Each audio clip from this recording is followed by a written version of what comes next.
I am delighted to be here. By the way, let me introduce myself. My name is Andrés Velasco. I'm the Dean of the School of Public Policy. And I am delighted to be hosting Professor Guillermo Larrain and two very distinguished discussants whom I will introduce in a minute, who will speak on what is to me at least a big issue, stabilizing the social contract, the case of Chile. At some point it was called the paradoxical case of Chile. Did we get rid of paradoxical? No. Okay. But my notes don't say paradoxical, but yes, it is paradoxical. Rest assured. Economist. Okay, so I need to give you some instructions. First of all, if you're tweeting, the hashtag for today's event is LSE Public Policy. Please, no phones. Yes, thank you very much. Okay, and of course we will have a presentation. We will have comments by the two discussants, and then we will open it up to Q&A from everybody. I've known these three people for quite a long time, but I'm going to read their official bios to make sure that I don't miss their extraordinary achievements. Guillermo Larrain is associate professor in the Department of Economics at the University of Chile. He was vice president and then president of the State Bank of Chile, the Banco Estado, if you speak Spanish. Before that, he was the superintendent of securities and insurance and the superintendent of pensions in the Republic of Chile. He is the author of The Stability in the Social Contract in Chile, Perspectives from Within the Middle Income Trap. So Guillermo, delighted to be hosting you, but before I give you the microphone, I'm going to introduce our distinguished discussants. And I should say that Javier, whom I'm about to introduce, is a professor at Queen Mary, and Queen Mary is a co-sponsor of this event. So Javier Sajuria is a reader and associate professor in comparative politics and the deputy dean for education at the Faculty of Humanities and Social Sciences, Queen Mary University, London. He's also the president of the Chilean Political Science Association. His research interests include electoral politics, specifically British and Chilean politics. They have been getting more similar recently, I've noticed. I hope that's not a trend. Please come right in. And of course, we are delighted to welcome, I shouldn't say welcome because she's a local, Dr. Kirsten Sehnbruch, who is a British Academy Global Professor and Distinguished Policy Fellow at the LSE III International Inequalities Institute. I was about to say III Institute, but that would be 4 I's, right? So that would not be quite right. Before that, she was a research fellow at the University of Chile, the director of the Institute for Public Policy at the Universidad Diego Portales, also in Chile, and a lecturer at the University of California, Berkeley. Kirsten was born in Germany, grew up in England mostly, and speaks Spanish like a Chilean, which is an extraordinary achievement for somebody who was not born there, or a terrible achievement. I don't know, either one. Okay. Okay, well, we will not talk about that. So without further ado, Professor, the floor is yours. Thank you for joining us.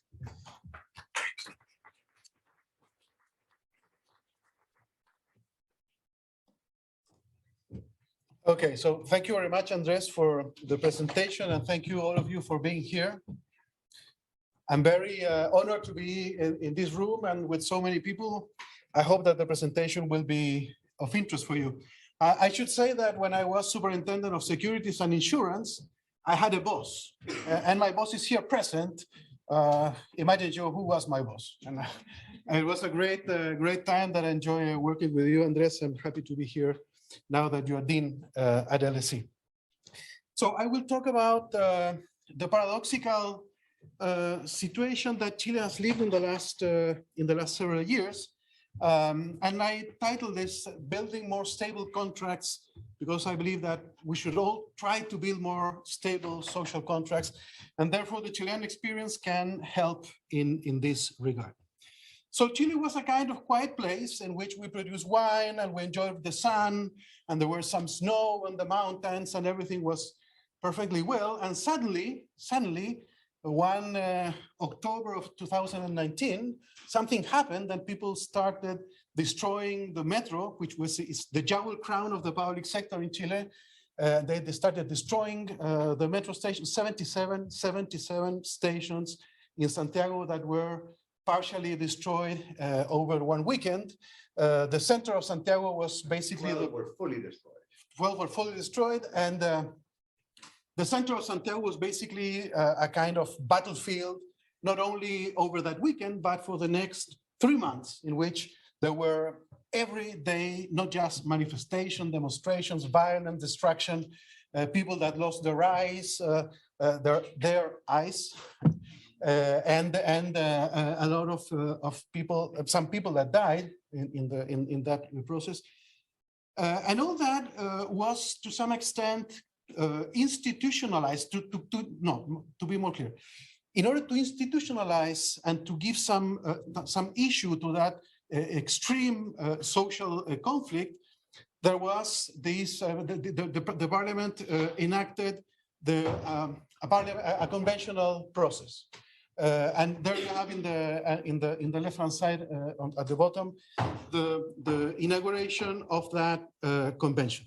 So of course the first paradox is, how can we pass from a peaceful process of progress to this kind of extreme event of violence and social distress? And the second one is, how can we pass from this convention that is there in the Congress that was elected with relatively excellent conditions and rules to this, to nothing. So we are left today in a process in which there is nothing. We don't have a new, we don't have a new process in front of us. It's not clear what path will the country follow. There is a minority government in the country, which has a lot of difficulties in passing the program. So in principle, we are left in this kind of very strange situation. So there are two paradoxes. One, the social explosion despite economic and social progress. I call that the Tocqueville paradox applied to Chile. And then the democratic election 1 year of with a strong majority for this process, a conventional process, that was rejected by also a very massive vote 1 year later on, and I call the arrow paradox. I will not explain the names of that, but the topics are relatively clear. Okay, so let me just 2 slides in case you don't know the flag. That is the flag. Okay, so this is there was significant progress in Chile. Okay, so you have here between 1990 and 2018, the GDP per capita in Chile. We started in 1990 with an income per capita of $5.5 thousand per capita. It was the 5th economy at the time, and this was a steady progress. And by the end of the sample, just before the social explosion, Chile was the first economy in terms per capita terms in the region. This is not just GDP. If you take well, the titles are intended to mean something. You know, you can hear, you cannot read that, but what it says is that what should have gone up went up. So you wanted the income of the poorest 10% of the population to go up. It went up from an index of 10 to an index of 439. If you wanted the minimum wage to increase, it went up from 100 to 309. And therefore, you can read the rest of the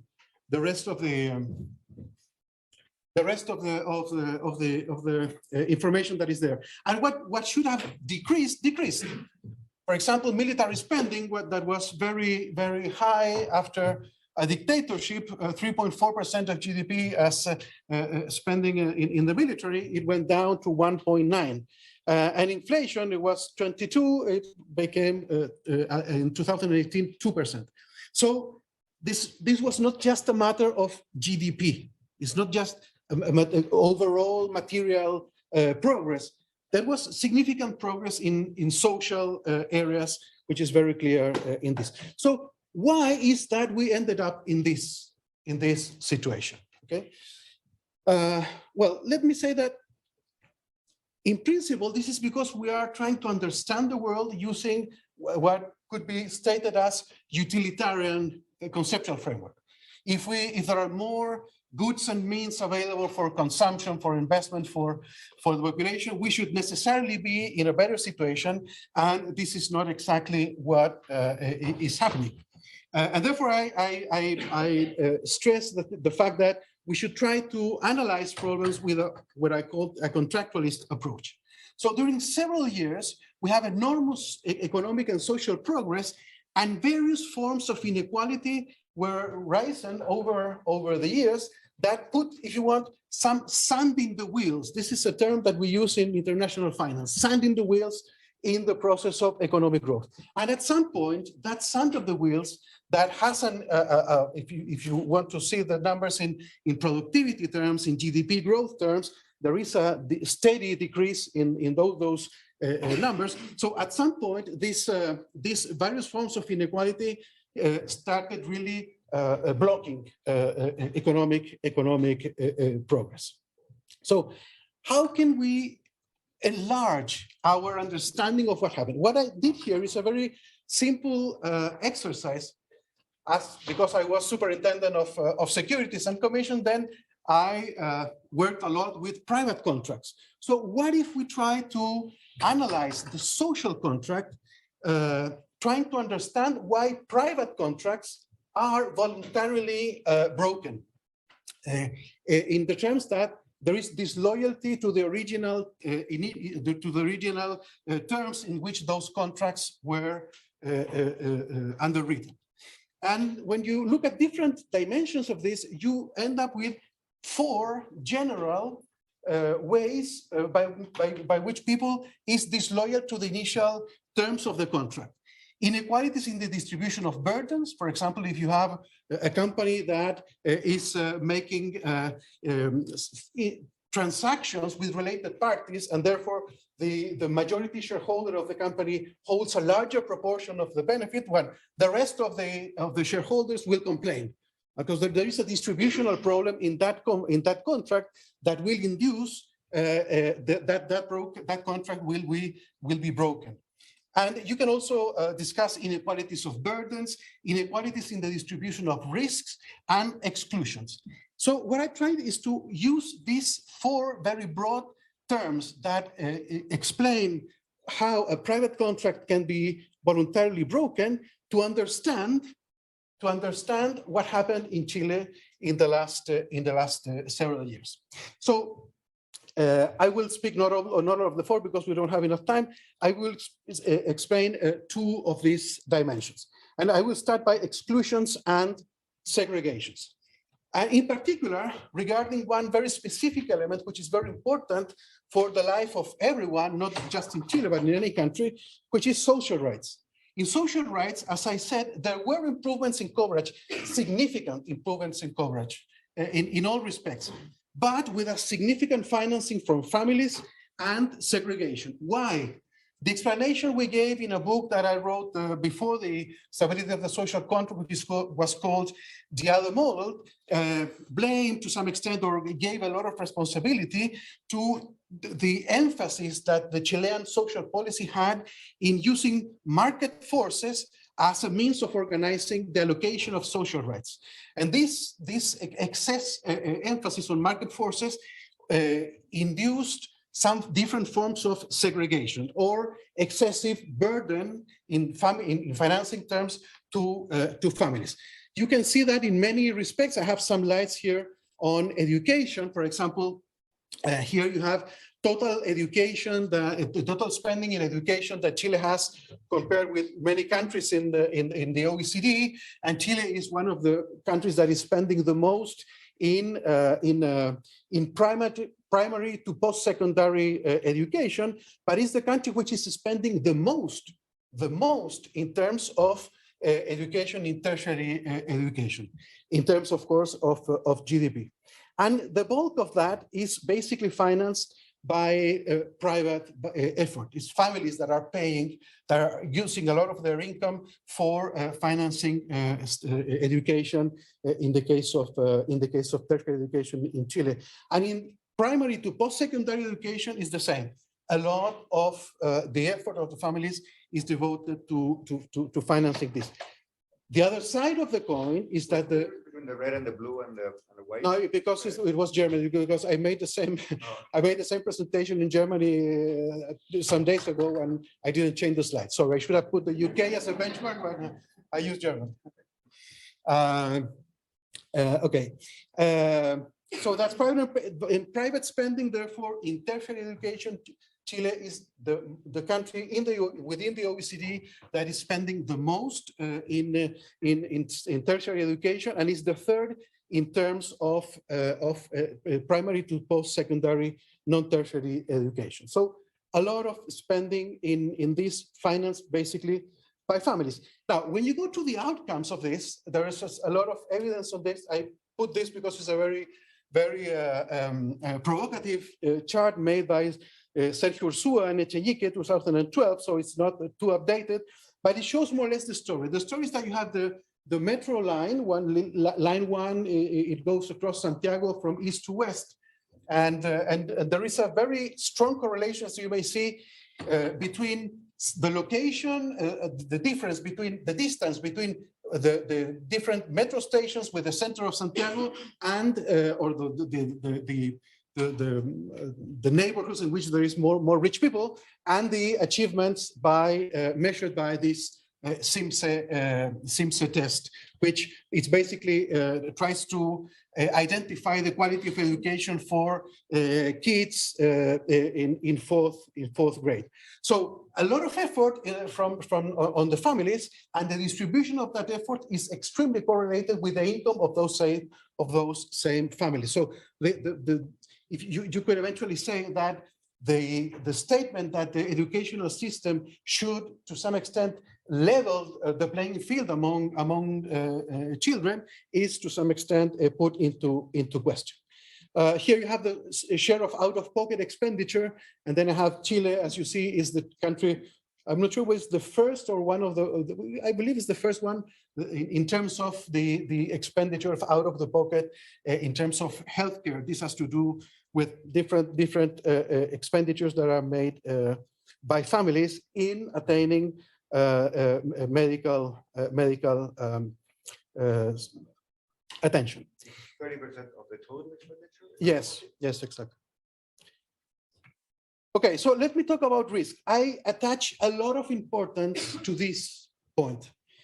What's the point? Is that in the social reforms that were made in the 80s in Chile, the privatization of the pension system, the inclusion of market forces in the educational system, in the health system, wanted something that to some extent was reasonable, was to transfer some risks out of the state, because the state, some of those risks cannot really handle them well. The problem is that those which are risks for the state, when they are transfers to individuals, they are no longer risk, they are uncertainty. Why? Because individuals cannot, if you cannot assess the probability distribution of what will happen to them. Okay, the government can do that because it has a whole population, so I can more or less say the characteristics of this group is a large group here. I could say more or less what do you think in terms of left and right in some areas, but I could not tell what do you think. I don't know you, I can't tell what it's you. For me, it's uncertain. For the group, it's risky. Okay, so this so this type of policy is transferred a lot of uncertainties to society, and uncertainty, we know that it's bad for economics. It's even worse for individuals, and this is a problem that I think deserves to be understood better. Now, transferring back this to the state, it requires significant governance capacity. I just add this phrase here because Chile today, one problem that we shall see in the next paradox is that we are really suffering a problem of governance. And therefore, transferring back this to the state is a real issue there. Let me show you this, and I understand that Kirsten will talk about this a little bit, but this is made by a COES survey, and it shows basically that in 3 years, 2016, 17, and 18, in which growth was not significant, but there was no crisis. In those three years, 37% of the population at some point was living under poverty. So it has enormous vulnerability, in particular in the middle classes, and therefore this is the type of vulnerability, uncertainties that people live, and I believe it is very bad for the evolution of society. Now let me talk. So I explained there. I presume I explained more or less my view on the first paradox. The second paradox. There was this situation in which there was a social explosion that was managed by institutionalizing this constituent process. It was massively voted in favor, massively. 1 year later, it was massively rejected, the outcome of that. Now, what is the problem? Was it that, one important thing is that the rules that frame this process were rules that were chosen in that particular context of distraction, social distress. And therefore, the rules were in principle quite reasonable. But when you look at the details, and I will talk about the details, when you look at the details, you see that the significant problems were present in those rules. Let me rule out from the scratch that the convention was formed by people that didn't have the knowledge sufficient for making this thing. When you look at the constitution of the composition of the convention, there were 59 lawyers. Among the 59 lawyers, at least eight had a PhD in law. Among them, there were at least the 3, 4, or 5 most prestigious constitutional lawyers in the country. Then you have teachers, engineers, journalists. There was one economist, which I presume is among the engineers in the 12th. But then you have, I couldn't translate all the rest that you have there, but you have a lot of people from different backgrounds. So the problem was not that they were unable to understand what they were doing. The problems were the rules. Okay. Now, one thing that I thought it was a very important point at the beginning was that there was no controlling stakeholder of the convention. I thought that this was very fine, and it ended up not being that good. So there you have the composition among different groups. The largest group in the convention was formed by right-wing people. But the right-wing people, half of them were totally against the process. Other groups were more constructive, but the largest group was the one that basically was against the program. Then there was significant, 42% of the convention were independent people. And many of those independent members of the convention were activists in various dimensions: environmental, gender, Aborigine people, and the like. So the largest group were independent that didn't have stakes in the future of the real, I mean, direct stakes in the future of whatever came out of the convention. The convention was quite to the left. So this is on the black solid line is the center, and this is a metric which is it's there. You can see the methodology there. It's made by the Centro to the Públicos, and you see that the right was, of course, on the right. It's not surprising, I hope, but the rest is to the center left, to the left, and quite to the left. So when you start mixing up all these things, I ran out of time, but let me finish with this because I'm concluding here. There are 6 conclusions to understand why this is contradiction. The first is that there were too many independent people, and they weakened political parties. As we know, political parties, they have multiple interests and they are able to balance and to make trade-offs among themselves, whereas independents are very difficult for them to agree on compromises. There was a very transparent process, and this, everyone thought that it was a good thing, but transparency is fine unless you reach a point in which you need to recognize that you were wrong at the beginning, that you want to change your mind, that you learned something, because most of these people, in particular the independent people, had no experience at all in politics. So how can you show yourself proudly saying that I was wrong in the first place? So the transparency at the end of the day was excessive. The commissions were self-selected, and therefore the activists were to the commissions in which they were more interested. But the point is that activists are, let me put it very strong, are single-minded. And when you're trying to build a constitution, you cannot be single-minded, because you need to create a space, an institutional space, in which therefore society and political and the future of democracy will choose how to deal with those trade-offs. But when you have this kind of thing, well, that's more difficult.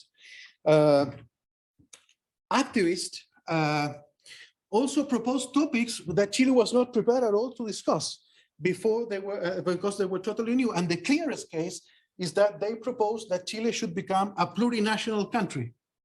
I examined all the presidential candidates' programs, including Professor Velasco's program, and you didn't have plurinationality in your platform. There was only one candidate that specifically talked about plurinationality. It was a center left, was Claudio Rego, that was in your against the running with you. It was a Christian Democrat. The left didn't speak about this in all the 10 years before. So these activists managed to put that into the table, not only into the table of the commission, but then at the plenary level as well.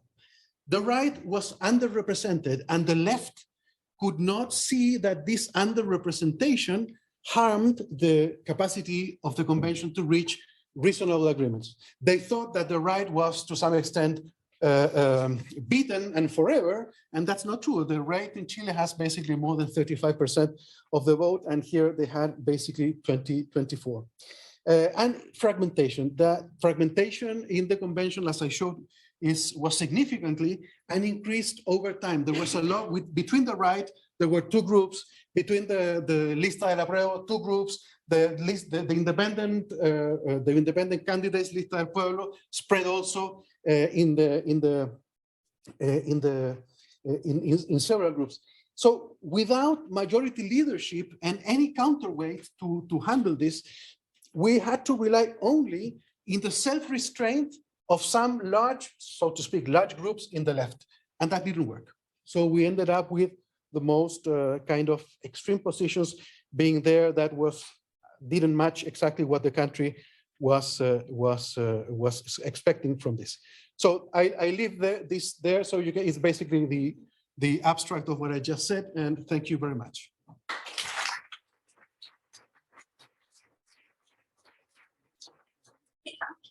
Thank you very much, Guillermo. Which one of the two discussants would like to jump to the fray? Kirsten, you want to be next? Wonderful, thank you very much. Maybe you can swap chairs. Guillermo can.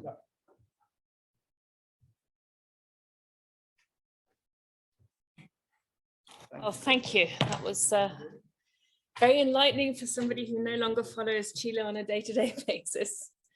And I have to say, I'm going to start by saying that when I first read Guillermo's presentation today, I was reminded of the time when I would come to the LSE to present my own work on Chile here before this whole crisis.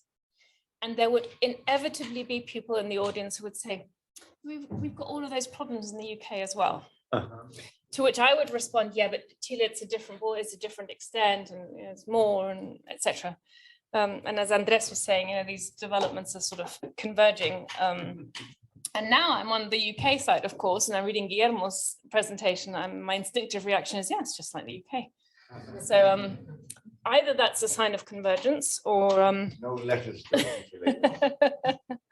anyway, I'm going to make sort of 3 comments and then questions for you. One on the socioeconomic perspective that you showed. You showed some of the data that that I think highlights the issues quite well. The 46% on your slide of people who are either experience poverty during this period of time, either fluctuating in and out or remain poor, are also the people that I look at from a labour market perspective, and I'm pretty certain that if we cross the data, they would be pretty much the same people. And I completely agree, of course, with your assertion that the state has not only transferred risk, but that this has generated a tremendous amount of uncertainty. In the advanced economies, we have, again, similar processes going on, but we have welfare states that cover these cracks really in the foundations of our welfare state with subsidies, leading to quite a significant subsidization of this segment of the labour market through transfers, earned income tax credits, and so on, which of course in Chile we don't have. And so, thinking about the way this is structured in Chile, and especially currently now with a pension reform that's being discussed, the first point I'd like to say, especially in view of your expertise on the pension system and the interviews you've been giving, regardless of how you structure a pension reform or a welfare state or other social insurance systems, if this is the foundation that's so cracked, this labour market that's so precarious, none of these are going to work. And actually also it doesn't matter much whether it's a private system or a public system, none of these are going to work and function and cover these deficits that particularly, of course, hit the middle class in a way that is satisfactory. So I think that's something that's often overlooked in these discussions, because just another subsidy is not going to fix this. People who are living on transfers and who are using transfers in order to survive don't necessarily feel as though they're doing well. And so therefore you end up again with a middle class that is being squeezed, but also subsidized. And the vulnerability that you point out that is felt by individuals, of course, has increased as a result of a lot of these changes. In Chile in particular, you showed the educational expenditure. It almost feels like the gap between the reality and aspirations has grown, and that this is one of the big causing factors. Again, that's an issue that's very prevalent in the UK. So the question I'm sort of building up to here is, given that we're now in a different economic environment, we've been through the COVID crisis, we're in the middle of an economic crisis. Chile has really suffered, it feels to me, much more now after the COVID crisis than it had in the last, in the Great Recession. So my question really is, has the momentum for structural reform now been lost? Has it shifted significantly? Is that partly why the constitution was rejected? And also in very practical terms, how do you see this reflected in the current debate? So if we're thinking about the pension reform that's being discussed at the moment, to what extent has that shifted as a result of the entire constitutional process and social protests that we've been through, but also now in the context of this economic crisis that I would imagine shifts the parameters a bit? The other sort of general issue I wanted to touch on is you showed a lot of the socioeconomic data. The COES, which is the Center for Social Conflict and Cohesion that I helped set up and where I worked before coming here, they have done a terrific job of gathering the complementary data. So if you think about this from a class perspective, for example, and think about the Bourdieu approach from economic capital, social capital, cultural capital. They've done a lot of research and run panel surveys on the information that fills a lot of those gaps. And the economic fragility, I think, is very, very clear, very obvious in all of the data. But there's an accompanying lack of political and social identity that comes with this, in particular within the middle class. and as you mentioned, I think in your introduction, the middle class is always where these protests are born.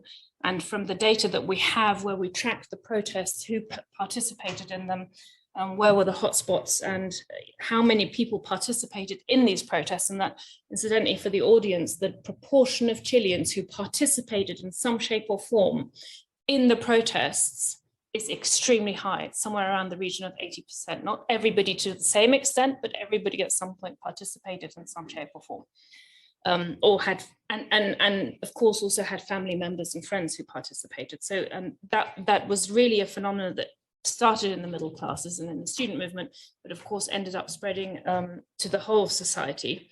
And this middle class, which is feeling not just vulnerable, as you described, but also pressed in other senses. So this structural sense of injustice that comes from the fact that you have a private system and a public system, the two aren't connected, there are no resources shared, generates a sense of the fact that if there is a public system, it's sort of the upper middle class in Chile, sort of the second and third decile, fourth decile, maybe, of the income distribution, that's subsidizing the others, rather than the upper income share contributing its fair share to this process.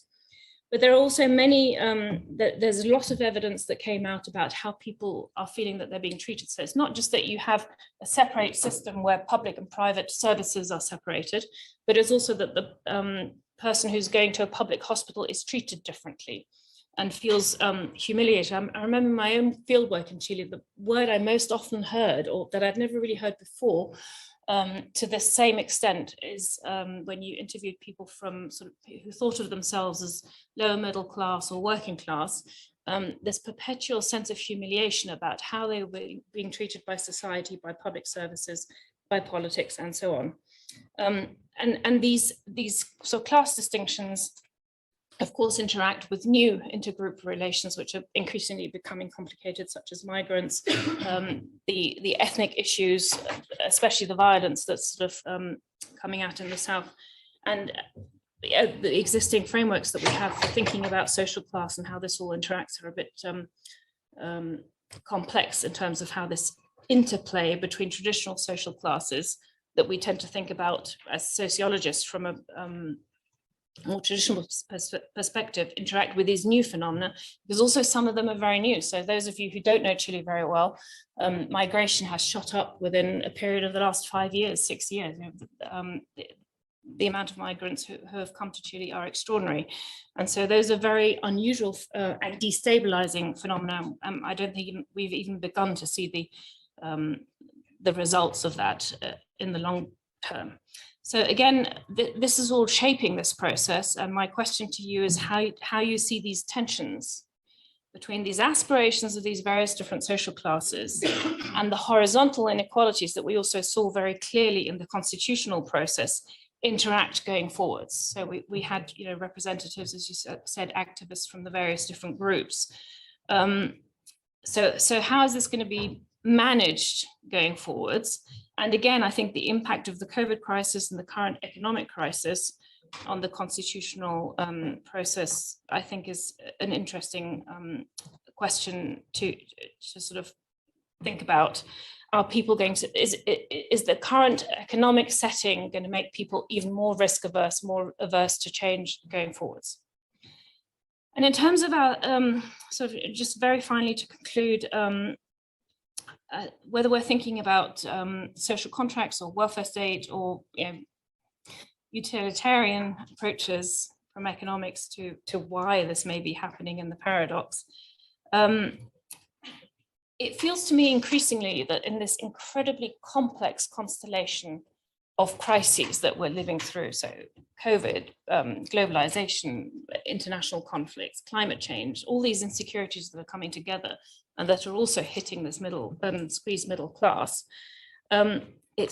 these theories are beginning to feel rather inadequate, and it feels to me like we need to rethink them from well, pretty much systemically all the way through. They're no longer that useful in explaining what's going on. So that's, I think, the comment that I was going to close on.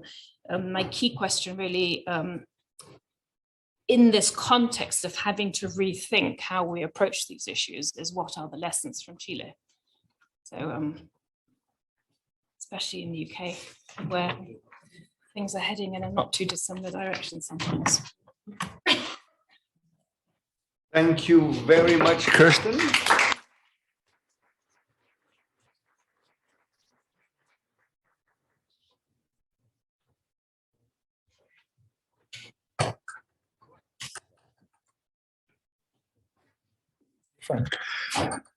Javier Sajuria, the floor is yours, sir. Thanks for coming. Get some water first.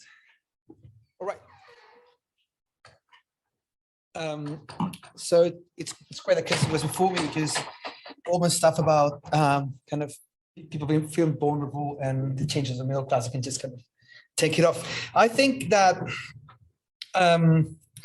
I'd like to start by questioning the premise of the paradox and the notion we are in the face of a paradox, and two paradoxes. We talk about the first paradox being the situation in which a country that is, I don't know, under any kind of macroeconomic measure, a successful country somehow came up with a big crisis. And I think that then I think we need to think about what lies behind those measures, what lies behind those metrics. Why are we not measuring? Why are we not looking in terms of the kind of social grievances that were happening in the country?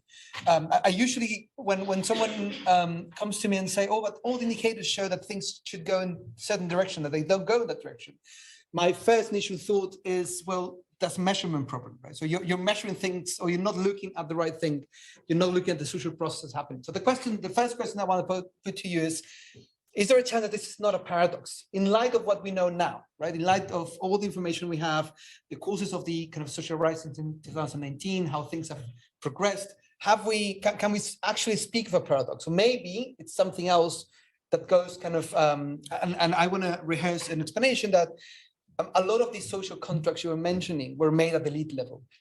And therefore, there is a lack of connection between the lived experiences of the social contract and the decision-making process of those contracts. So kind of, I think that can explain some of the issues. And in that way, what we think, and this is kind of my second point, when we look at the constitutional process in particular, we are looking at a particular case in which I think it's particularly interesting in the case of Chile, because Chile has a very persistent and very closed elite, which I'm going to bring my own research on this, which somehow relates to these experiences of the welfare state, experiences of what constitutes kind of transfers or state transfers.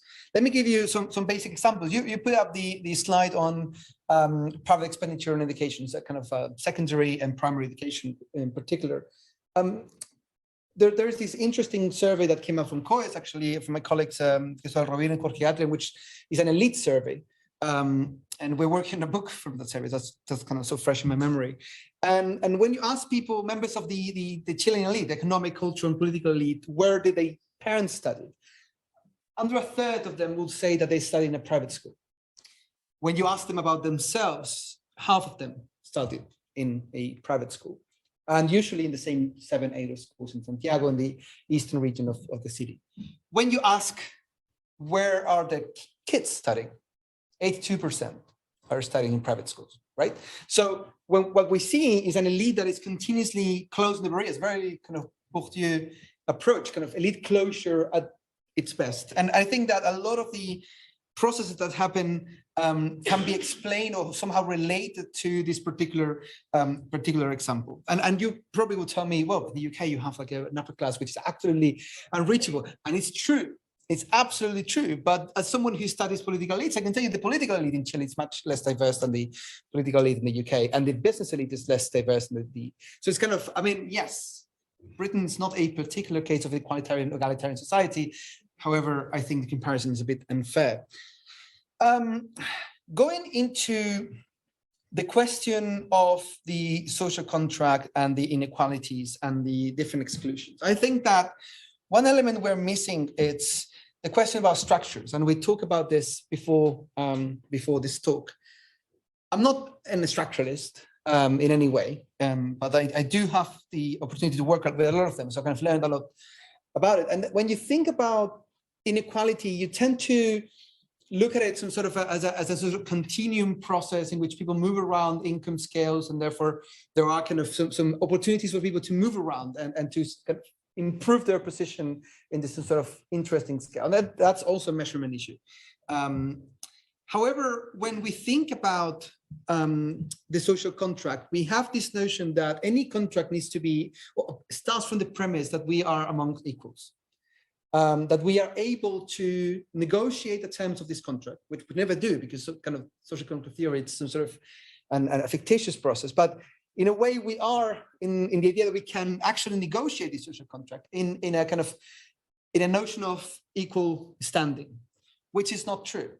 And it's not true not only because of social closure from private schools, it's not true only because of kind of economic standing or the amount of income you have. It's not true because we have gender structural inequalities, we have racial inequalities, immigration has shot up, as Kirsten was saying, and has created all sorts of other structural problems in the country. We have problems in the case of LGBT and trans communities. We have a huge difference between people living in Santiago and people living outside of Santiago. Right. So when you start looking at all these different elements and aspects that not necessarily measured properly by income distribution, you realize that there are structural forces at play. And the question for any contractual explanation of the crisis is, how do you incorporate those elements as a way to make the social kind of make the parts of the social or the parties in the social contract work in an even standard? And probably the answer is that you can't. I mean, there's no real way in which you can somehow make up for all these structural inequalities and make them work and sit them all in a room amongst equals. It doesn't work like that. It's like we talk about Rawls' idea of the veil of ignorance, and the criticism is that it doesn't work. I mean, you can't sit people down in a room thinking what will happen in kind of fictitious conditions, because that's not how we make policies. That's not how we make processes. So therefore, it's a question about how these inequalities or structural processes happen. So how much is agency from the political social actors, and how much is a structural, I want to call it determinism, because I do believe the structure can change, but we need to acknowledge that they exist, and we need to find ways to make them work. So that's one thing from kind of the general element. Now, to go a bit more political before I finish, I think that there are many problems with this constitutional process. And as someone who supported the new constitution and one of the changes afterwards, and was bravely defeated in the referendum, trust me, I've learned a lot of lessons about things that can go wrong or not. But the question is, and this is kind of, what could have we done differently in 2019, right? I had the chance to kind of go through the different recordings and the minutes from the technical commission trying to draft the whole process. And I really wonder if they could have come with a different system, for example, a different electoral system, given the conditions, right? So given the political conditions, given the lack of trust in political parties, it's a difficult exercise. We can think about that now in terms of how do we design a new process, if there is going to be any new processes. But it's difficult to put yourselves in the same position of those taking the decisions back in 2019 and thinking, well, what could have been done differently? So for example, when you talk about the lack of sort of major stakeholder in the convention, well, we come from a country where political parties have been uprooted for many years because we have this notion, which I think it's also very performative, as political stability. We didn't worry much about the fact that political parties didn't have roots in kind of civil society. We didn't care about that. That's, in my view, a legacy of the dictatorship, and then the whole notion of political parties outside of kind of civil organizations, and we can talk about that if you want to. But in a way, when you have that level of separation, again, between the political elites and the rest of the people, obviously that leads to the fact that it is very difficult to control a space in which political parties are not the main actors. And that happens, that happened in the commission case, where if you look at any legislative bodies in the world, most of them have self-selected commissions, right? That's not a new thing. We know that that's the case. We know that people, those of us who study kind of voting behavior from legislators, we know that the last vote is the non-strategic vote. So you have like different models in which you can predict the way in which they will vote. We know that commissions are mostly about kind of revealed preferences, for example, right? So it's not necessarily about being a strategic vote. But the fact that you didn't have any political forces able to control what's happening there, I think that what's made the whole difference, right? So you didn't have any political party that put some level of any whips, right? In the UK case, there are no whips, no three-line whip. I always imagine, like actually in the medieval times, actually with 3 whips in the entrance of the House of Commons. So that's an interesting case, and I would argue that there was actually a major stakeholder, and that was the Communist Party. And I think that it might be a controversial point to say, but I think that they were very astute in managing to build a third of the convention with kind of people from the indigenous groups and people from the independent candidates. And they used that to block the right, for example. So that the whole idea that you couldn't vote with the right came from the fact that they were able to control that third. So there was a major stakeholder, but not necessarily a constructive one, right? And that's probably another problem that you need to think. And then just to finish, because I don't want to go through, I think we're also dealing with a problem of expectations. And I think it was one of the last points you made. I have done research on kind of preferences towards the constitutional process with Espacio Público. And we kind of followed up the people from before actually the election of the convention members all the way to kind of last week. And some things are interesting to see. For example, when we asked people right before the election, what was the ideal candidate for the convention? Experts were the ideal candidate for the convention, right? People who were expert on constitutional issues. And if you ask them now, they would tell you exactly the same. But that's not what people elected. I mean, we can talk about the electoral system and how kind of that didn't happen. But in a way, you had an expectation of having a room full of experts, elected experts, of course, but that wasn't delivered. When you ask people about what were the expectations with regards to the behavior of those in the convention, people wanted dialogue. Everyone was saying that they wanted people to get agreements and be able to sacrifice their own interest in the sake of a larger agreement. But people were actually, that 70% of people consistently throughout the process were saying that.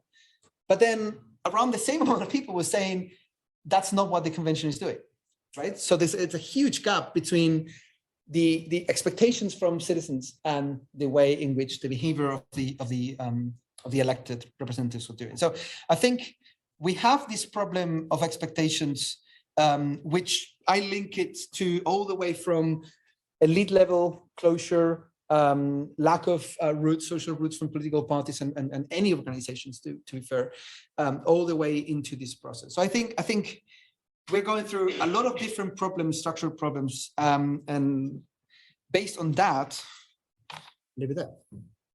Right. Gracias.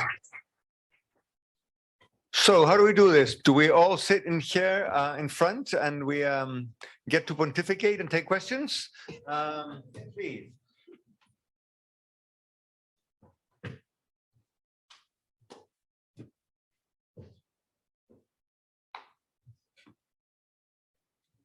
Guillermo, ¿cuánto estoy?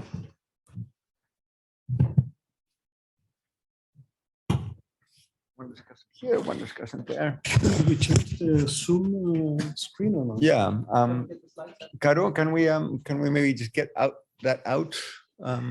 Brilliant. All right, everybody. Thank you very, very much. I've learned a lot. I've heard things that I thought were right, on the spot, other things that I would disagree with, but that's exactly what the fun is, right? If we agreed with everything, then that would be boring. I'm going to take my chair's privilege to say 2 things, but I promise I will be very, very brief. The first one is also on the sociology of knowledge and on how it is that policy gets based on what seems to be true at one time and may not necessarily be true later. When people ask me, why did Chile blow up in pieces? my response tends to be, Chu Enlai's response. You will all remember that, the deputy to Mao in the Chinese Revolution was asked in the 1960s, what do you think of the French Revolution? And he said, oh, time will tell. It's too early to tell. Only 200 and some years have gone by. What worried me, I mean, Desarrollo Social was a tremendous thing, so it worried everybody, and it should have worried everybody. But something else that worried me is that I thought we were too quick to draw conclusions. We were too quick to adopt a certain conventional wisdom, and we were too quick to build policy on that conventional wisdom. And I fear, people might disagree, that a lot of the things that became part of the conventional wisdom and which were then used to build policy happen to be wrong. At least viewed from today's perspective, a lot of the things that were very quickly said were inexact, inaccurate, exaggerated, or sometimes plain wrong. So my first observation is, this is an audience of social scientists. That's what the LSE does, right? Social science is all about slow accumulation of knowledge, gathering evidence, all of that. But of course, if you've been a politician, which I used to be, you have to decide now. And the question is, what knowledge do we use to make those decisions? I worry sometimes that in Chile we use half-baked knowledge or partial knowledge, and we took some decisions and some of them were wrong. The other thing I'd say is that Guillermo drew a lot of very interesting distinctions, and I could speak for half an hour, but I will not. But I will say one thing that strikes me as very precise. And this is one area where the debate is very confused. And I'm going to be a boring economist here, so bear with me for 30 seconds. One issue is the distribution of income on average. On average, some people are poor, some people are middle class, some people are rich. A very different question is the variability of people's incomes around that average. I can be middle class, but if I'm not too far away from the poverty line, shocks will throw me into poverty. One way of interpreting what Guillermo said is that in Chile, the problem was, of course, inequality, but perhaps more than inequality was variability, was vulnerability, was exposure to shocks. And I think that's very important from an analytical point of view, but it's even more important from a policy point of view, because it is true that Chileans are much richer than they used to be. I mean, per capita income has quadrupled in the last 35 years. But it is also true that people who are much richer don't feel particularly happy. And if I can put on my hat as a former candidate, I spent years crisscrossing the country talking to people. Standard conversation with a voter is, I live much better than my parents did. My kids will live much better than I live. I grew up in a little hut and now I have a house, and the house has central heating, and I have a car and I have a mortgage, and my children are at university. I live much, much better. However, and then comes the long list of howevers. My medical insurance is shit. If I lose my job, I have no recourse to anything else. If I lose my job, then my kids may have to be pulled out of university because there's no insurance associated with that. And so it's a very long list of insurances or lack of insurances. And I think we get confused conceptually because we tend to confuse inequality with abuse and abuse with uncertainty. Well, Guillermo was saying something that is very key in my mind.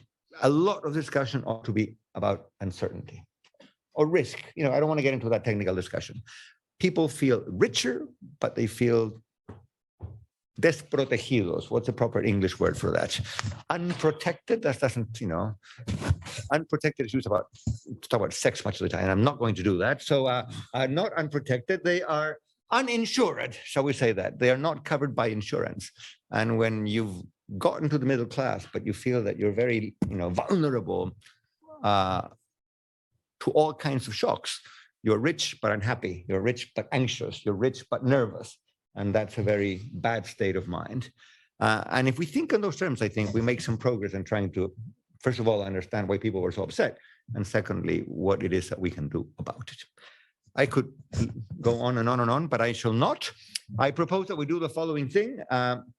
Let's give Guillermo maybe 3 minutes to respond to our 4 minutes or 5 minutes, but no more than that, so that I want to make sure that we have at least 15 or 20 minutes to engage in a dialogue with the audience. So Okay, thank you. 4 minutes, Guillermo. Okay, With Chileans, if you say 4, they will talk for 5, right? So, but you need to be, you need to do the referee, so you will. okay, I will have a pito, Okay. a silbato. Thank you very much. Let me choose because there were many very interesting things that were said here, and let me pick some of them, and I will go just in the order of they were said. One thing that is very important that Kirsten mentioned is what the momentum for the structural reforms that lies ahead. I'm very, to some extent worried, not because of the intentions of the people. There was an initial conventional process or constituent process made by Bachelet in her second government that was dismissed by the Piñera government, but dismissed intentionally because they thought that the constitutional problem was not really a problem. So it was dismissed intentionally. Now we are in a situation in which when you talk to people, except the extreme right, the rest, a big bunch of the right, and from then on, everyone says that the constitution must be changed. But nevertheless, we are risking not advancing in that regard, and that's a very significant problem. Part of the answer is that the center right and center left are paralyzed by the appearance of a new party made up of very unknown people. It's called Partido de la Gente. It's not People's Party because that's popular.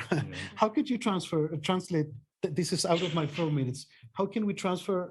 Partido de la Gente. Oh my God. We're facing a very interesting linguistic problem because in Spanish, gente and pueblo have very clear political connections, right? Gente being more right wing and people, pueblo being more left wing. Whereas I'm not sure if in English gentry would be one of those. Okay, But I don't think they're as politically loaded. That party is the closest we have to some kind of potentially populist party with more or less right-wing orientation, and this is the center is paralyzed because they are afraid of losing, and that fear may end up freezing everything, all decision making, and therefore losing the momentum that you mentioned.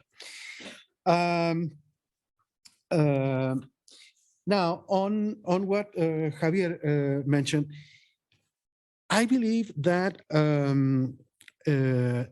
it's very important what we are not measuring. I like the question, what are we not measuring? There's something very strange, and a very distinguished faculties, facultad like this should eventually start looking at this. When you look at the social tensions in Chile, they were decreasing after dictatorship. Of course, the initial years of dictatorship, there was a lot of social, not upheavals, but a lot of social activities. And they were decreasing in their intensity up to 2005. Take strikes, legal or illegal, participation in demonstrations, signing up of letters, stuff like that, they were decreasing. In 2005, it's a very important year because it's the year that the constitution was reformed by President Lagos. So the constitution, 1980 constitution was hugely reformed, and very significantly reformed in 2005. But from then on, all those social tension indicators that were decreasing started to increase up to 2019. Almost, and take the one you like. So how can we measure the temperature, if you want? I'd like to think how to create a thermometer of social tensions. That's, I believe, we are not measuring that. And the other thing is that what happened to the political system that was unable to read that, because that was on the streets. I mean, if you went to Chile in 2006, you remember the students' manifestation of that year. In 2012, the same. So what happened to this, and that's where the constitutional enters, and how the political system is blocked for different reasons. It was blocked before they changed to the electoral law, and it was blocked again, but for different reasons. We are blocked in that. This is very important. Now, 1 minute. 1 minute. I would like in this Three Eyes building, Institute of Inequality. What are the three Eyes? Triple I, Triple I? International Inequalities Institute. Okay. I believe we are attaching excessive relevance to income inequalities. I agree. There are many other inequalities which are very important. And this was mentioned by Andrés. I fully agree with that. And that's why I started discussing or looking at private contracts to see why people may be disloyal to the contract that was really signed, because the social contract was never signed. So formal contracts are signed at some point in time, but nevertheless, people may be disloyal to that signature. Why? Most of the reasons have to do with different forms of inequalities, not just income inequalities. I put four families. The first one was return, which would be very close to income. But the distribution of risks in society is extremely important. I fully attach a lot of importance to that. How can you create exclusions? I mean, you can exclude formally. You can say you from this side of the room is not. I mean, you cannot do something, and you will, I don't send tomatoes over me, and you'll start complaining. So exclusions, at least today, in the 21st century, are never totally explicit. But you can have mechanisms of exclusion which end up excluding some of you, enough of you that don't care much about what you do. See? So understanding those mechanisms is very important. And this, I've been very misinterpreted when I say that, but the market mechanisms, which I like a lot in many dimensions of social life, which are very important for societies to prosper, in some areas, they create problems. And in particular, in social rights, not in non-social rights. I mean, because you can have, today we are discussing, for example, the pension reform. So should the state be in charge of the computers in which the information of workers is deposited? You say, why? What's the reason that the state should take that in its control? It's absurd.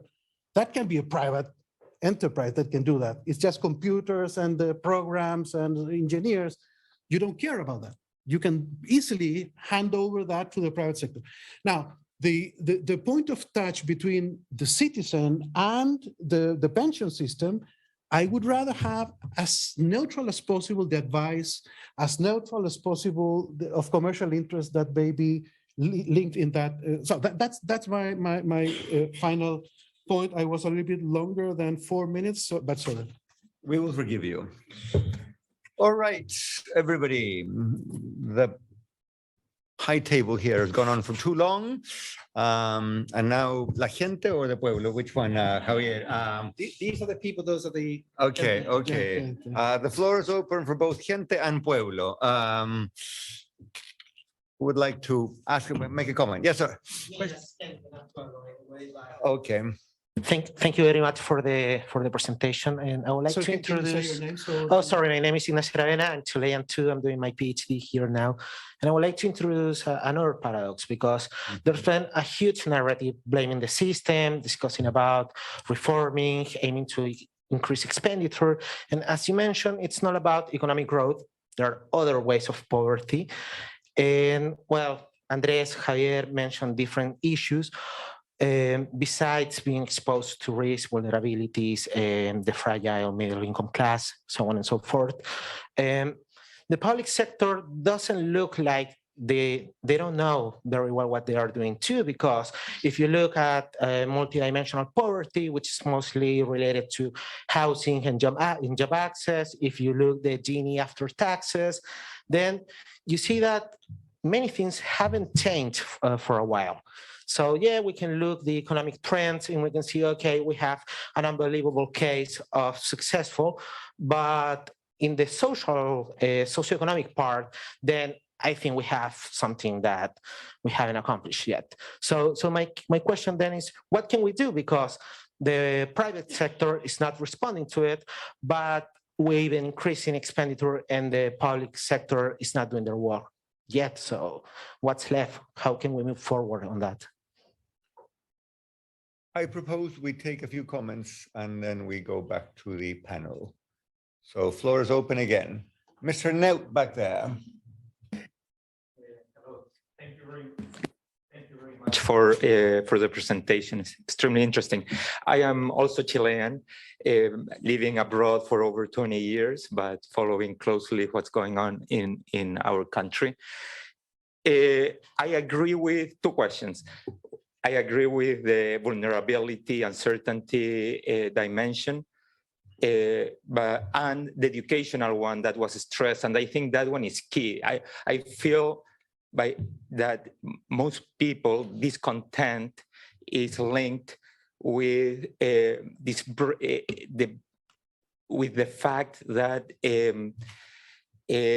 education did not deliver. It's expensive, but it did not deliver. So what about correcting this Gini distributional inequality indices, the income corrected by spending in education? Would that somehow reflect what's going on in Chile or not? What do you mean by did not deliver? The returns were low? The returns are extremely low. I mean, the OECD, I mean, you just see a look at the educational, it doesn't deliver in many dimensions, but the OECD has measured this via different countries, and definitely education in the test given to both high school students and whatnot, they rank much lower than other OECD countries with similar expenditure, correcting by many things, etc. So there's an issue with that, I think. And an important one, because talking about expectations into the long run, education is key. The other is, which I'm very worried about, is the violence seen in Chile. How much is it basically explained by an opportunistic intervention by drug lords, or whatever you want to call it? And that worries me a lot because of neighbors such as Colombia and Mexico. I mean, that's an outcome that's really worrisome for me, at least, and many. Okay. Thank you, Alejandro. Over here, you had your hand up, right? Hello, everyone. I'm Fernando Pino, Magna. Also, I'm Chilean. I'm a student in the MPA first year here at LSE. More straightforward question is related with another actor. Maybe it's very interesting, at least for citizens now, is the role of the press in Chile. So we have, in a few years, we have this, even this week, we have this new related with the machinery or the business with the fake news, even that out of politicians from right, also from left. And actually the convention was attacked very, very direct in this term. So in your opinion, very general opinion, who is this actor affects or not the expectation of the citizens, of the people now? Because it's not only an issue in Chile, actually it's an issue, I think, worldwide. So. Fake news, are they more fake in Chile than elsewhere or just as fake? Over there, please, in the gray scarf. Thank you. Christina Mellon with a background in environmental sciences. I have a question coming back to this idea of the combination of more than one crisis or one type of crisis. And for me, the question is, do we have the institutions to handle them? For example, now in Chile, is it clear who really owns this problem? Because if we don't know who owns the problem, how are we going to get to a solution? Sorry, owns which problem in particular? The fact that we have these different types of crises coming together. It seems like one department is responsible for one is responsible for the other, but they're all happening at the same time. All right. The gente got 3 questions. I think the pueblo should get 3 questions too. All right, back there. There you are. Hi, it's Consuelo, also Chilean. My question is related mostly as a Chilean that lived there through this whole estallido social. I really saw the shift from my generation towards politics in general and the feeling towards politicians. And in particular, I feel this has impacted somehow the election and the voting process in general. We've seen larger participation from younger ages, etc. So also you, Andrés, as a former politician, how do you foresee this in the future, how it may change the whole scenario, and what opportunities are rising? So young people voting would be there in the white shirt and then in the front, and then we will return to the panel. Thank you. Hi, my name is Sofia. I'm from Uruguay, but I do agree that the case of Chile is paradoxical. So I'm researching Chile in my PhD and the constitutional process. So my question has to do with, so I research communication and politics. And I wonder how much the fact that, for example, there were so many electoral events within the process of a constitution, so traditional politics, no, that were very challenged during 2019, like influence also the understanding of the people about the work in the constitutional convention and those dynamics within the. So, sorry, so you're saying what mediated the understanding of voters of what went on in the convention? So we have in Chile national elections, but also parliamentary elections, so many different, like local elections, many kind of traditional politics election, no? Right. But those the traditional political institutions were very much challenged in October 2019. So I wonder if you have an idea of how maybe these two things going in parallel, no, may have affected the work and the understanding of people about the Constitutional Convention. Just to support that, Chile had 7 elections in 2 years, maybe a world record. Yes, in the front here. Thank you. My name's Paula. I'm also Chilean, even though I don't sound it. My question is more about the difference. Well, you sort of presented Chile as one country, and we always, obviously, it's a country, and you mentioned plurinationality, but also you highlighted Santiago as having one sort of social landscape compared to the rest of the country. And I'd like you, if possible, to elaborate on that. What are the key issues that are really important in Santiago that don't happen outside of Santiago, or the other way around, where Santiago is leading usually politically, socially on whatever's going on, but the rest of the country, in my understanding, doesn't necessarily follow in the same way, or doesn't have the same path. So yeah, it would be really interesting if you could elaborate on that, if possible. So Santiago versus the regions. Any other, maybe nobody else? All right, a la una, all right.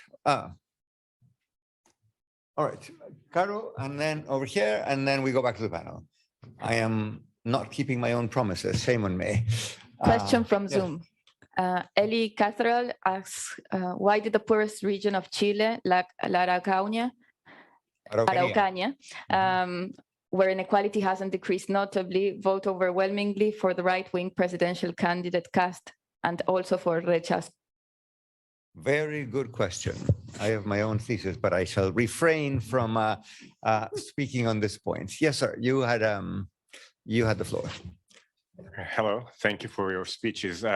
Just a quick question.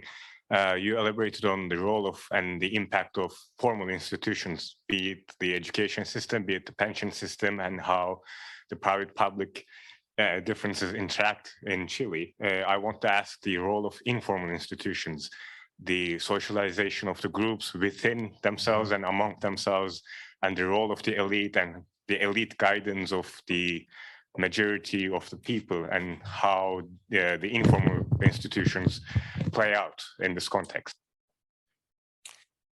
Very well. Thank you very much for all comments, questions, objections, doubts, etc., etc. I propose we do the following thing. I propose we go back to the panel, but we leave Guillermo for the end so he can have the last word. So Javier, you have a couple of minutes, then Kirsten, a couple of minutes, then I may be tempted to say a thing or two, and then we'll go back to our main speaker. May I ask if someone has a red pen A red pen. or a green, whatever? Is which that is not- an ideological statement? No, green, whatever. How no, about no. a turquoise pen? Will Perfect, that- Okay.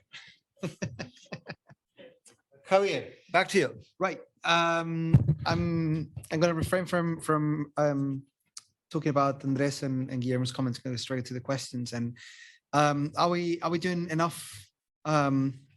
What happens with public expenditure? I think your question about where I mean, the premise is we're putting more money into the public system, but it doesn't seem to be happening. I would say maybe we haven't put enough. And there's a point about so kind of welfare state and how can we reduce risk and uncertainty, right? So if the question is how do we reduce risk and uncertainty, the question then what is the role of welfare state policies in that process? I'm not an expert, so I'm just going to leave it there.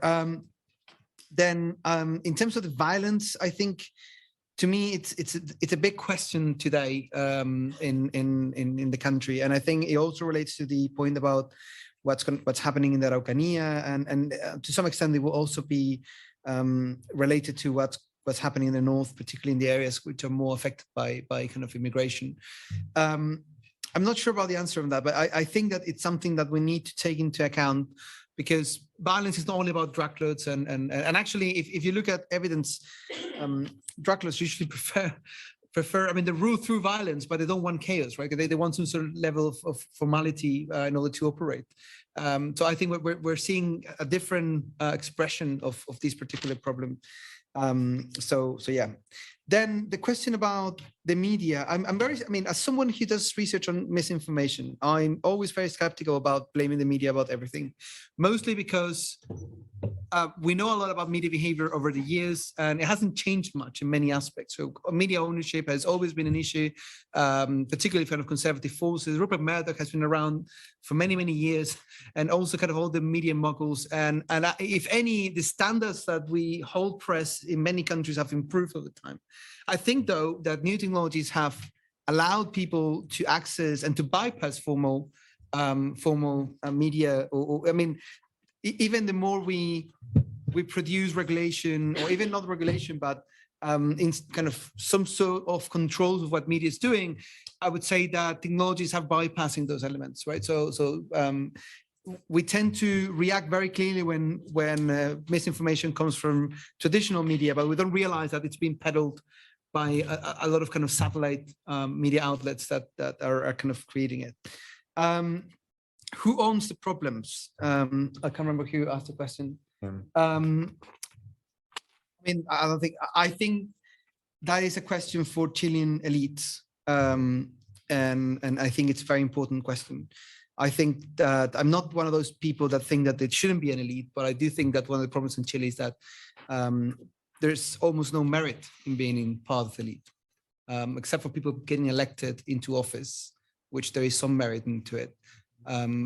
Most of the people are born into this elite, and therefore, I think that break comes with a kind of great powers come with great responsibility. Spider-Man 1. So I think there's something there we need to think. I mean, elites tend to close themselves, and there's something we learned from both you. But I think they've taken it to the extreme in the case of Chile. And I'm going to end up with just the political side. Young people voting. I think one of the most interesting exercises that happened throughout the constitutional process is my colleague Sergio Toro from Universidad Mayor. He is working in this with the Plataforma Telar, and they've been looking at different processes happening in families, right? So we know traditionally that political socialization happens from parents to kids, right? So that we, and anyone who has kids will know that we kind of load or dump a lot of information into them, and that shapes some of their preferences, right? What we're seeing in Chile now, it's reverse socialization. Because we have a lot of different generations of people that are not necessarily politically active for many years. And then from 2006 onwards, we're seeing a lot of kind of political activism from young people. We're seeing younger generations within families socializing politically the parents and the elders. And that is a very interesting phenomenon. I don't know how what's gonna happen in terms of the outcome, but from kind of a political scientist perspective, it's a beautiful, interesting case. And also the question about elections, I think we need to understand, and this is coming from someone who works on public opinion, preferencing consistency is not a problem. It's a design feature because we change our minds and because people don't have time, energy to focus too much attention on their political problems. And that is not a bad thing. So it's not that them being stupid. It's just there are more relevant things in their lives, in the day-to-day lives about, I don't know, they have a sick kid or they have problems in the family or the marriages or the work. There are many other things are happening at the same time. So asking people to have consistent preferences in political terms is very difficult. And if we learn anything about political kind of public opinion research, it's that actually it's not a good idea to assume consistency. So we had a lot of elections, true. Does it matter? I'm not sure, because in a way, we are using a formal institution, but in a very kind of different way as we used to. And if any, I would say that the political leaderships that are rising at the moment in Chile, in my view, are coming from the local kind of municipalities. And that's the area in which I see some sort of political activism happening and grassroots processes. So if any, that maybe it's relevant from the institutional perspective. Brilliant. Thank you, Javier. Kirsten, floor is yours. Thank you.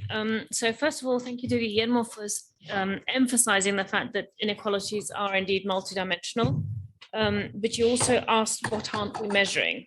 And I think in that context, it's particularly important to also emphasize again that these 2019 protests didn't come out of nowhere, but that we had this process, 2006, 2011, 2019. And the answer really is we were measuring a lot of things. So, the UNDP did lots of reports on the various other aspects that could lead to conflict going forwards. COAS was founded to respond to these things. We measured a lot of things. But as one former minister once asked me, what good is COAS? You didn't predict the 2019 collapse. Well, nobody has a crystal ball, but I think there are things that we aren't measuring very well. And that's this gap between the aspirations and the reality, which is incredibly difficult to monitor, in particular tying in with your point about the consistent preferences, which change very rapidly. And the other point I wanted to come back to was what Andrés said at the beginning, where you're worrying about the fact that we've responded too quickly and have jumped on this theme in particular of inequalities in order to come up with solutions that without having really understood the impact and where this was coming from. I probably agree with you on that point, but the direction of the reforms and the fact that there is a new constitutional process aren't issues that shouldn't have are going in the wrong direction necessarily. So you can argue about the process with which the constitution was undertaken this process. But the fact that there is a constitutional process, the fact that we are thinking about reforming the underlying structures of social insurance to improve this huge sense of vulnerability, I think that is going in the right direction. Having said that, none of this, I think, is a guarantee of social peace going forward. So it's going in the right direction, but you can developed countries and advanced economies have these problems too, and they explode too sometimes. They do. And other Latin American countries who incidentally suffer from exactly the same issues, in many circumstances worse, didn't explode in the way that Chile did. So there are factors here which I think we will never get to the bottom of about the circumstances of what triggered what when, and saying it was inequalities, in particular income inequalities, is not a sufficient answer. But there were clear indicators that this was the right direction. Brilliant. I'll say three things very briefly, and then we go back to Guillermo. Caro, can we go for another 5 minutes? Are we going to be ejected from the room? Okay, brilliant. Thank you so much. I mean, on this bit of knowledge and how much did we know, etc. Let me just add one fact that everybody knows about, but we don't typically ponder enough. If you take the 2 years before 2019, it turns out that World Bank did a report on this. 47 different countries had massive social unrest and street protests. And that ranges from France to Hong Kong, and from Bolivia to Brazil, and from Chile to Iran. So as a social scientist, my first source of discomfort is when something is happening in a lot of places, which are very different, and the stories we tell are all about local causes, there's some cognitive dissonance there. I mean, there's something that is going on that goes beyond the particular policy of a particular country. Exactly what that is, I have no idea. I mean, the obvious answer is social media, Twitter, and I'm perfectly happy to blame Twitter for everything. But could I make that into a scientific case? Probably not. You asked me about young people voting and compulsory versus voluntary voting. I think it is a wonderful thing that young people are more mobilized and voting. And I emphasize both because mobilization without voting is not much good. You need both. I would add that probably one of the stupidest things that the Republic of Chile did, and I am partly to blame for that, not me, but the government that I was a part of, was to move to voluntary voting. I can say now, after many years, and please don't tweet this right away. Wait 5 minutes and before you tweet it. This was actually discussed in the Comité Político, within La Moneda, and there were 5 ministers there. 4 said, yes, let's move in that direction. 1 minister said, no, that's a really stupid idea. I will let you guess which minister that was. But we moved to it because the poll said, oh, it's very popular to voluntary voting, okay? And it was a very bad idea on 2 counts. Count number 1, on average, this is not always true, but it tends to be true, the rich vote more than the poor, and therefore in a country with legitimacy problems, to have a system which allows people with cars and nannies to vote and people without cars and without nannies not to vote is a very bad idea. And secondly, and this is something for my taste, one of the big lessons of the referendum of a couple months ago, when voting is voluntary, people with very strong preferences and therefore with more extreme positions tend to vote. When voting is compulsory, that mythical creature, the middle-aged, middle-class, middle-of-the-road voter is suddenly compelled to come vote. And that changes political dynamics in a way that I personally find very positive. Others might disagree. And very quickly on what Alejandro said about returns and education, etc. And Javier said, we need to spend more money. Of all the items in the Chilean budget, by far the one that has gone up by most in the last 25 years is education. And as Guillermo showed, by any measure, private plus public, Chile spends a lot of money on education. Now, why is it that returns have come down, which they have? For a very simple reason. When 10% of each cohort went to university, professionals were scarce and wages were high. When 50% of each cohort goes to university, naturally professionals are abundant and the return to being a professional has gone down. Question is that good or bad? From the point of view of the nation, it's great. We have a lot more professionals, right? From a point of view of the Gini, it's great. That's going to compress the Gini. Give it another 10, 15 years, the Gini is going to compress in Chile because professionals who tend to be at the top will be making relatively less than the average middle-class person. But politically, it's very bad. Why? Because there's a, generación del sándwich, right? There's the generation in the middle that went to university with expectations of very high returns, which borrowed because typically they went to private schools where they had to pay fees, and then exposed, they found that the returns were lower and the interest rates were high, and that combination was very nasty. So the point I'm trying to make is that from the point of view of national welfare, that was a great transition. From the point of view of the people who were caught up in the transition, that was a very painful thing. But for the nation as a whole, that was not necessarily bad. If you happen to have, a degree that doesn't pay and a big pile of debt, of course, you're very unhappy. And, Transantiago is a good thing to burn from time to time. Okay, Guillermo, the floor is yours. Okay, I took 7 pages of comments, so thank you very much. I will not answer them because if not, it will be too late. But let me make 2 or 3 comments that will encompass to some extent some of the other issues that have not been already answered by my colleagues here at the panel. Of course, the public sector needs an update. I mean, a little bit what you were mentioning, Ignacio. Everyone that knows the public sector in Chile agrees that it's not that bad, but it's far from the public sector that we need to have if we really want to become a developed country. But my point is that it's not about people. I would not say that the public sector works poorly because people are stupid. I would say that the rules in which they work are poor. And therefore, how can we change the rules? And therefore, here I would like to mention once again the problems of governability. We've discussed with Andrés many times in the past. The problem of governability that Chile is suffering, not only in the today, which is very clear, in the last 2 or 3 years, but I would say, and I will be very, since the alternation of power took over. So we had the illusion that the Chilean state was very efficient because we have, for 20 years, so 17 years, we had a dictatorship where relatively clear rules of the game inside the public sector. I'm not talking about the politics, I'm thinking only of the rules inside the state. Then you have 20 years of concertación, which were basically more or less stabilized rules within the state. But when the alternation of power started, the rules were constantly changed.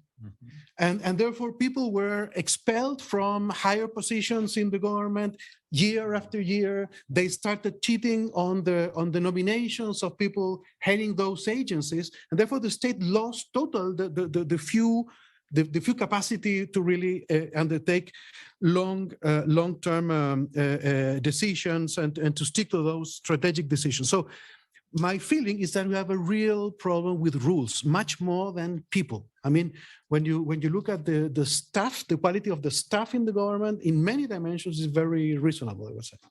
And in some cases, as a central bank, most of all, but in other agencies, is really of excellence. All the financial regulators, it's an excellent stuff. We don't have problems there. At the civil registry, it works fine. So the problems are the rules of the game in which those people relate. That's very important, I think. And why we do not change it? Because we have a governance issue. It's a problem. At the end of the day, it comes back, at least for me, into a political issue. Now.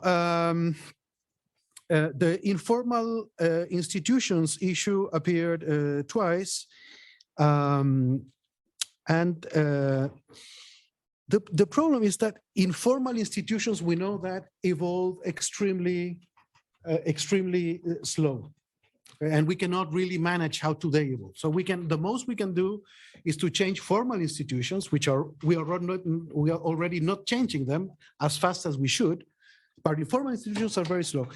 That's one consideration. Second consideration, someone mentioned that what conclusion can we draw from the Chilean experience in the convention? The first, I would say, try to avoid as much as possible a convention. It's not a good solution. In Chile, and I agree with you, in the context of what was going on in 2018, they did the right thing. I don't blame the Congress because of what they did. The rules were fine and the convention solution was fine, but because the country was burning, you need to avoid burn any situation. So how can you do that if informal institutions are sticky? Is that on the formal side of the institutions, you need to be upgrading all the time. You need to be reforming all the time. You cannot spend, for example, in the pension case, we are now in the middle of the discussion concerning the pension reform. You cannot spend 12 years saying we shall do something with an increase in the tax, the contribution rate, contribution rate, for 12 years without getting an agreement on what to do with that. So the gap between expectations and reality, of course, worsened significantly in that case. So my hunch here is we should be, and once again, this is a governance issue. We are not reforming our formal side of the contract as fast as we should. So we let a lot of time pass without really modernizing that formal part of the social contract and until it explodes. Very well.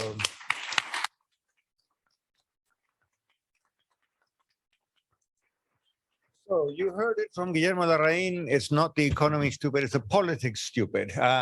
Maybe that's a good thought on which to end this wonderful evening. Thank you very much, Javier.